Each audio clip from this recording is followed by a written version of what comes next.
السلام علیکم ورحمت الله وبرکاتو.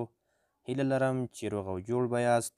ګرانو زده کوونکو، د لیک او لوست اسانه زده کړې په نوم کورس کې مو نن درته د پی توري کې موضوع راوړې ده. هیله لرم چې یاده موضوع به مو خوښه شي. پی، پلار، پلار. حاجي ګل د حمید الله پلار دی. حاجي ګل د حمید الله پلار دی. حمید الله د خپل پلار قدر کوي. حمید الله د خپل پلار قدر کوي. زما پلار ډیر مهربانه انسان دی. زما پلار ډیر مهربانه انسان دی. پلار په اولادونو ډیر حقوق لري.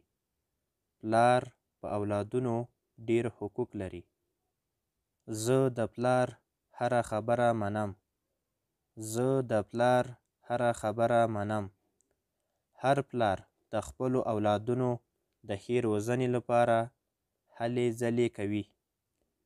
هر پلار د خپلو اولادونو د ښې روزنې لپاره هلې ځلې کوي.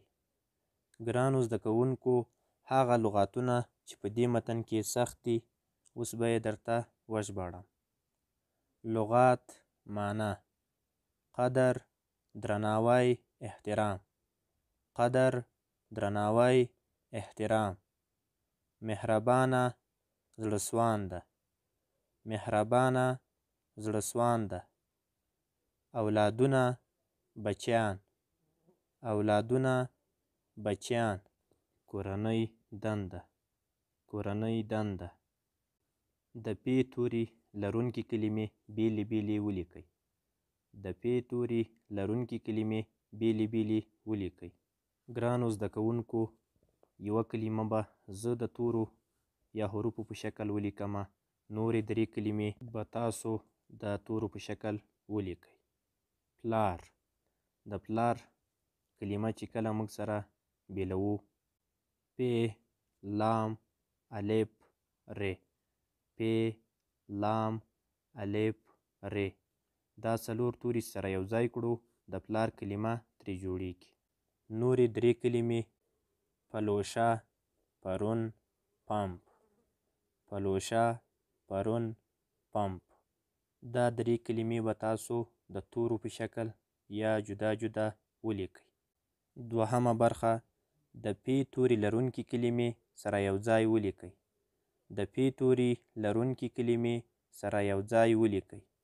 ګرانو زده کوونکو، دلته موږ تاسو ته څلور کلمې یا لغاتونه راوړي دي چې دا مو د تورو یا حروفو په شکل لیکلي دي.